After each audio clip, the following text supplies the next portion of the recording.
Hi everyone. तो इस part की स्टार्टिंग में हमें दिखाया जाता है कि कैफ़े वेवे को ज़बरदस्ती रेस्टोरेंट लेके जा ही रही थी कि तभी कोइंसिडेंटली इनकी मुलाकात के हुआन से हो जाती है।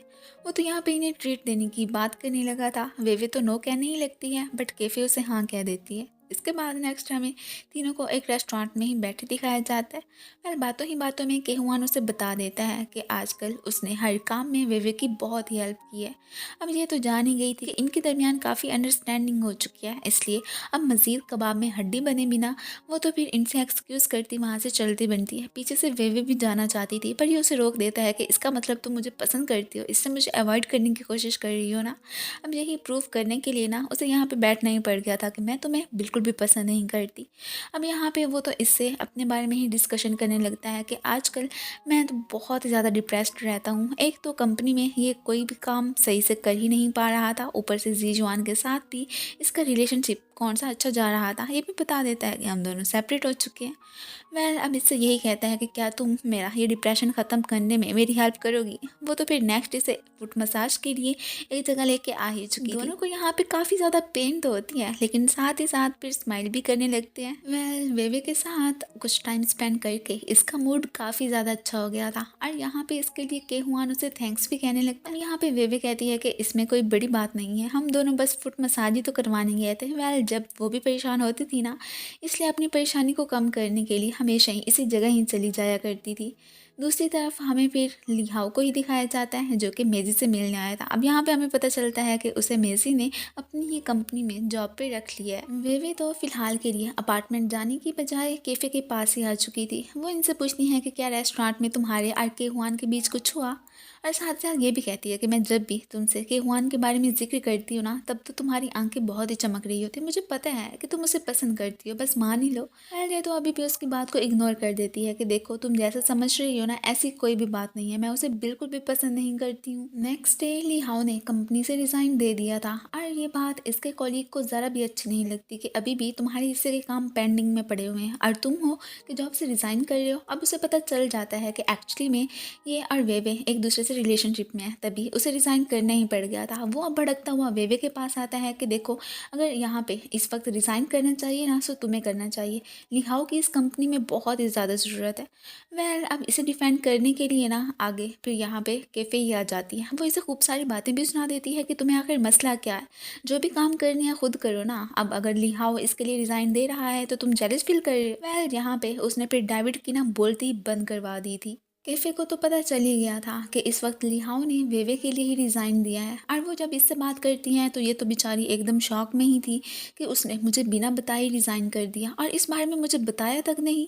ये बात इसके लिए काफ़ी ज़्यादा डिप्रेसिंग तो थी ही सही कि वो हर बात इससे शेयर किया करता था और इस दफ़ा उसने इसे कुछ बताया भी नहीं। दूसरी तरफ अगर के हुआन की कंपनी में देखा जाए तो उसे अचानक इतनी बड़ी मिस्टेक करने पे भी प्रमोशन मिल चुकी थी और इस बात से ये भी थोड़ा सा कंफ्यूज ही होता है कि ऐसा क्यों हो गया। शुमिंग तो यहाँ पे इसे यही बात कहने लगता है कि अब मुझे यकीन आया है कि हर कामयाब आदमी के पीछे एक औरत का ही हाथ होता है। जैसा कि तुमने इतनी बड़ी मिस्टेक की फिर भी जीजुआन की वजह से आज तुम्हें प्रमोशन मिल ही गई और ये बात इसे काफ़ी ज़्यादा बुरी लगती है कि इसका मतलब ये सब कुछ मुझे जीजुआन की तरफ से मिला है। उधर वेवे लिहाओ पे अपना गुस्सा निकाल रही थी कि अगर तुमने रिज़ाइन देना ही था तो उससे पहले मुझसे तो पूछ लेते। तुम्हें पता है कि तुम्हारा कॉलीग डेविड आज मुझसे फाइट करने के लिए आया था कि तुमने मेरी वजह से ही रिज़ाइन किया। देखो कम से कम बातें शेयर तो कर लिया करो। पता नहीं अब हमारे बीच इतनी दूरियां क्यों क्रिएट हो गई हैं कि तुमने मुझसे अपने प्लान के बारे में डिस्कशन करना गवारा ही नहीं समझा। यहाँ पे इसे यही कहने लगा था कि देखो तुम मेरे कॉलीग की बातों को इग्नोर करो और साथ ही साथ मुझे तो जॉब मिल भी चुकी है, मैं बस तुम्हें ये सरप्राइज़ देना चाहता था। लेकिन ये उसे कहती है कि देखो ये तो सरप्राइज़ से ज़्यादा मुझे शौक ही लगा है। कम से कम तुम्हें मुझे इस बारे में पहले बताना तो चाहिए था ना। इसलिए उससे नाराज़ होती हुई ना फिर वहाँ से चली जाती है। उसकी कोई भी बात सुनने को ये तैयार ही नहीं थी। रात को हमें के हुआन को इसकी प्रमोशन पार्टी में ही दिखाया जाता है। अब यहाँ पे डायरेक्टर एमी के थ्रू इसे मज़ीद कंफर्म हो गया था कि वाकई में इसे जो प्रमोशन मिली है ना एक्चुअली में वो जियान की वजह से ही है। अब ये बात इसे काफ़ी ज़्यादा बुरी लगती है। जाहिर सी बात है इंसल्टिंग तो बंदे को फील होता ही है कि इसने 7 वर्ष इतना काम किया, इतना हार्ड वर्क किया, उसकी किसी को भी कोई परवाह नहीं थी, बस जीजुआन ने सिफारिश क्या कर दी और इसकी प्रमोशन हो गई। इसलिए इसके दिल में ना जीजुआन को लेके हेट और ज़्यादा बढ़ जाता है। लिहाओ ने वेवी को अपनी जॉब का नहीं बताया था, इस बात से ये बहुत ही अपसेट होती है और आज तो काफ़ी ज़्यादा ड्रंक भी हो चुकी थी। अब यहाँ पे ली हाओ इसे बार बार कॉल्स करता है बट ये पिक ही नहीं करती। उसके बाद तो उसने खुद ही तंग आके फिर इसे कॉल्स करनी बंद भी कर दी थी। इस बात से ये तो और ज़्यादा अपसेट हो जाती है कि इसका मतलब उसे मेरी नाराज़गी का कोई भी ख्याल नहीं है। दूसरी तरफ के हुआन के हाथों यहाँ पे जी जुआन की शामत आई होती है कि देखो तुम्हें मेरे लिए इतना सब कुछ करने की क्या ज़रूरत थी। मैंने कहा हुआ है ना कि तुम मेरे बिजनेस के मैटर से दूर ही रहा करो। वह अभी वो इससे बातें कर ही रहा था, तभी अचानक इसे विवेक की कॉल आ जाती है जो कि इसे यही कह रही थी कि जब तुम डिप्रेस थे तब मैंने तुम्हारी हेल्प की थी ना। सो अब मैं बहुत ज़्यादा परेशान हूँ, इसलिए अब की बार हेल्प करने की बारी तुम्हारी है। ये तो आप फिर इससे एक्सक्यूज़ करता हुआ वहाँ से चलता बनता है कि ये पार्टी तुम्हारी है, सो इसलिए तुम ही यहाँ पे सब कुछ हैंडल करो। ये तो पीछे से फिर इमोशनली हो जाती है। वेवे तो खैर ड्रंक से ही थी, उसके साथ साथ कैफ़े भी काफ़ी ज़्यादा वाइन पी लेती है। अब फिर खुद को लेने आने के लिए ना इसने जैन को ही कॉल कर दी थी। अब वेवे बुलाती अरे कि हुआ ना आता, ऐसा कैसे हो सकता था, वो तो फॉरेन से इसे लेने के लिए पहुंच गया होता है। अब यहाँ पे उसे पकड़ के यही कहने लगी थी कि मैं ना तुम्हें एक सीक्रेट बताना चाहती हूँ और वो ये है कि मैं तुमसे बहुत ज़्यादा हेट करती हूँ। आखिर तुमने मुझे रिलेशनशिप में क्यों डाउट फील करवाया। मैं जब भी चाहूँ कि तुम्हारे बारे में ना सोचूं पर तुम्हारे बारे में ही सोचती रहती हूँ। और साथ ही साथ ये भी कहने लगी थी कि जब भी मुझे किसी चीज़ की ज़रूरत होती है उसके बारे में तुम्हें कैसे पता चल जाता है। वेल यहाँ पे इसकी बातों से ना थोड़ा सा इम्प्रेस होके इससे पहले कि वो इसे किस करता, यहाँ पे फिर कैफ़े उसे पीछे ही कर देती है। इतने तक फिर जैन भी इन्हें लेने के लिए पहुंच जाया था। वो तो अपने बॉस को देख के ना एकदम सरप्राइज रह जाता है। खैर दोनों ही अपनी अपनी गर्ल्स को लेके इनके अपार्टमेंट पहुंच गए थे। अब जहाँ पे जैन कैफे को संभालता है वहीं पे ये वेवे को ही संभालने में बिजी था। अब यहाँ पे सोते हुए भी ये उससे यही कह रही थी कि हुआन मैं तुमसे बहुत ज़्यादा हेट करती हूँ, और यहाँ पे उसका हाथ भी पकड़ लेती है, इसे जाने भी नहीं देती। वो भी इसे प्यार से देखते हुए यही कहने लगा था कि वेवे मैं तुमसे बहुत लव करता हूँ, और फिर बस यहीं पे ही बैठ जाता है। अगले दिन उठते ही अपने रूम में जैन को देख के ना ये तो बहुत ज़्यादा भड़क जाती है कि तुम इधर क्या कर रहे हो। तो यहाँ पे जैन बेचारा भी कहने लगता है कि तुम भी अजीब हो, रात को तुमने खुद ही तो कॉल करके मुझे बुलाया था और अब पूछ रही हो कि मैं यहाँ पे कैसे पहुँच जाऊँ। और कुछ ऐसा सा सीन दूसरे रूम में ही था। अब यहाँ पे वेवे भी उठते ही ना इसे देख के हैरानी हो रही होती है कि तुम इधर क्या कर रहे हो। उसे कहता है कि रात को तुम काफ़ी ज़्यादा ड्रंक हो चुकी थी ना, इसलिए तुमने फिर मुझे कॉल करके बुला लिया, और साथ साथ स्माइल करके ये भी कहने लगता है कि तुमने मुझे अपने बारे में ना एक सीक्रेट भी बताया है कि तुम मुझसे बहुत ज़्यादा हेट करती हो, और मैंने तो तुम्हारी लाइफ में ना तुम्हें ये डाउट फील करवाया है। वेल वो तो इसे चुप रहने को ही बोलने लगती है कि मैं तो उस वक्त बहुत ज़्यादा ड्रंक थी ना, इसलिए कुछ भी बोल गई, उन सारी बातों पे तुम यकीन मत कर लेना। खैर अब अचानक कैफ़े की इस पे भी नज़र पड़ ही चुकी थी। अब इससे पहले कि इनके दरमियान कोई और बात होती, इतने में डोर की बेल बजती है। जब ये ओपन करती है तो वहाँ पे लिहाओ खड़ा था, जो कि ऑब्वियसली सी बात है वेवे को लेने आया था। ये बेचारी घबरा के इन दोनों को जल्दी से छुपाने लगती है कि ये ना हो कि लिहाओ देख के ना कुछ गलत ही समझ ले, एंड देन फिर जाकर डोर ओपन करती है। वो तो फिर यहाँ पे अंदर आके ना वेवे से सॉरी ही बोलने लगा था कि देखो मैं रात को तुम्हें लेने के लिए नहीं आ सका। अब ये उससे कहती है कि बस इतना सा सॉरी, मतलब तुमने जो भी किया है उसके लिए तुम्हें सिंसियरली इससे अपोलोजाइज़ करना चाहिए। ये सारी बातें यहाँ पे के हुआन भी सुन नहीं चुका होता है। उसे तो बिल्कुल भी अच्छा नहीं लगता कि इसे वेवे को ऐसे ट्रीट बिल्कुल नहीं करना चाहिए। वो बेचारी सारी रात ऐसे ही ड्रंक थी और ये उसे लेने के लिए भी नहीं आया, और दिन को ऐसे ही मुंह उठा के चला आया। इसलिए जल्दी से डोर ओपन करके ना इससे फाइट करने के लिए पहुंच जाता है कि मैंने अपना हाउस सेल करने से पहले यही तुमसे प्रॉमिस लिया था ना कि तुम वेवे का ख्याल रखना, पर तुम उसका ख्याल रख ही नहीं पाए। आखिर कैसे इंसान हो तुम। वेल वो यहाँ पे इसे देख के थोड़ा सा हैरान तो होता है कि तुम यहाँ पे क्या कर रहे हो। वेल फिर अब वो उन्हें बता देता है कि एक्चुअली में रात को ये काफ़ी ज़्यादा ड्रंक हो चुकी थी जब मेरा असिस्टेंट अब कैफ़े को लेने के लिए आया ना, क्योंकि वो उसका बॉयफ्रेंड है ना, तो इसलिए फिर उसने मेरी हेल्प मांग ली। आखिर को वेवे को भी तो संभालना था ना। खैर अब यहाँ पे ना लिहाओ थोड़ा सा एम्बेरस कर रहा था कि मैं अपना प्रॉमिस पूरा नहीं कर पाया, मीन के वेवे का ख्याल नहीं रख पाया।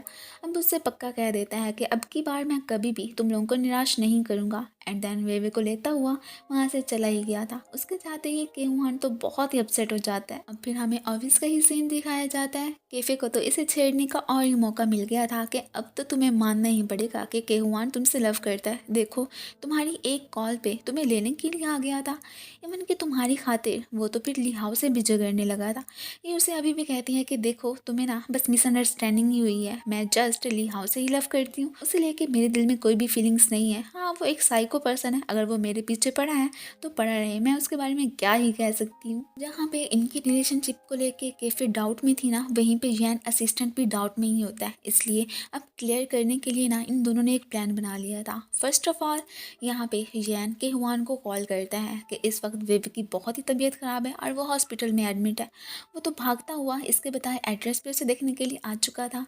सेकंड बारी अब फिर कैफ़े की थी। वो जल्दी से वेवे को कॉल करती है कि इस वक्त ना कि हुआन की तबीयत बहुत ही ज़्यादा ख़राब है और वो हॉस्पिटल में एडमिट है, अगर तुम्हें उसे देखना आना चाहती हो तो आ जाओ। और वो भी बेचारी भागती भागती यहाँ पे आ जाती है। अब इन दोनों को तो कंफर्म हो ही चुका था, एक दूसरे की फीलिंग्स से जितना भागते रहे ना उतना ही एक दूसरे के क्लोज आते जा रहे हैं। मीन के ये दोनों एक दूसरे से लव करते हैं, बस अपनी फीलिंग्स को छुपा रहे हैं। वेल के हुआन जब इसे सही सलामत देखता है ना, उसे तो कंफर्म हो ही चुका था कि इसका मतलब हमारे साथ ना जैन और कैफे ने मिलके ना कोई ट्रिक यूज़ की है। और उसे ये जान के तो बहुत ही खुशी हो रही होती है कि चलो कम से कम मुझे लेके इसके दिल में कोई तो फीलिंग्स है ना। वो इसे कह देती है कि देखो तुम गलत समझ रहे हो, मैं ना तुमसे बिल्कुल भी लव नहीं करती हूँ, मैं तो हॉस्पिटल में अपनी एक फ्रेंड को ही देखने के लिए आई थी। और यही कहती हुई वहाँ से जाने लगती है। इस वक्त वो इतनी ज़्यादा कंफ्यूज हो रही थी कि मैं अब क्या करूँ क्या नहीं। जल्दी से फिर यहाँ पे लिहाओ को कॉल्स करती है, बट वो तो अटेंड ही नहीं करता। इसलिए ये बेचारी तो और ज़्यादा परेशान हो जाती है। अब इस वक्त जिस पर्सन की उसे सबसे ज़्यादा ज़रूरत थी वो तो इसके पास था ही नहीं। इतने दिन हो गए थे, लिहाओ से इसकी मुलाकात ही नहीं हुई थी। कैफ़े के पास आके इसने उस थोड़ा बहुत गुस्सा तो किया था कि आई तुमने जो भी हरकत की है ना अच्छी नहीं की। पहले उसे ये भी कहती है कि मैंने तुम्हें कितनी दफ़ा कहा है कि मैं उसे पसंद नहीं करती हूँ, तुम मान क्यों नहीं लेती हो।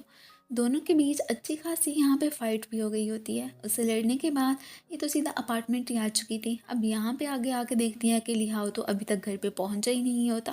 तभी उसका मैसेज आता है कि मैं आज रात घर पे नहीं आ सकूँगा, इसलिए मेरा वेट मत करना और सो जाना। नेक्स्ट डे मेजी तो इसे लेके के हुआन की कंपनी ही आ चुकी थी। अब यहाँ पे हमें पता चलता है कि इनकी एक मीटिंग है और इसने तो स्पेशली फिर लिहाओ को ना अपनी कंपनी में एज अ डायरेक्टर ही जॉब दी है। फिर के हुआन को इसके लिए खुशी तो हो रही थी, साथ ही साथ फिर बाद में इससे ये भी पूछने लगता है कि तुम जो इतना बिजी रहते हो, वेवे को टाइम नहीं देते हो, क्या वो तुमसे इस बारे में कोई लड़ती झगड़ती नहीं है। तो ये उसे कहता है कि नहीं, ऐसी कोई भी बात नहीं है, बल्कि वो तो हमेशा ही मुझे सपोर्ट करती आ रही है, उसने कभी भी अपने गुस्से का इजहार मुझसे किया ही नहीं है।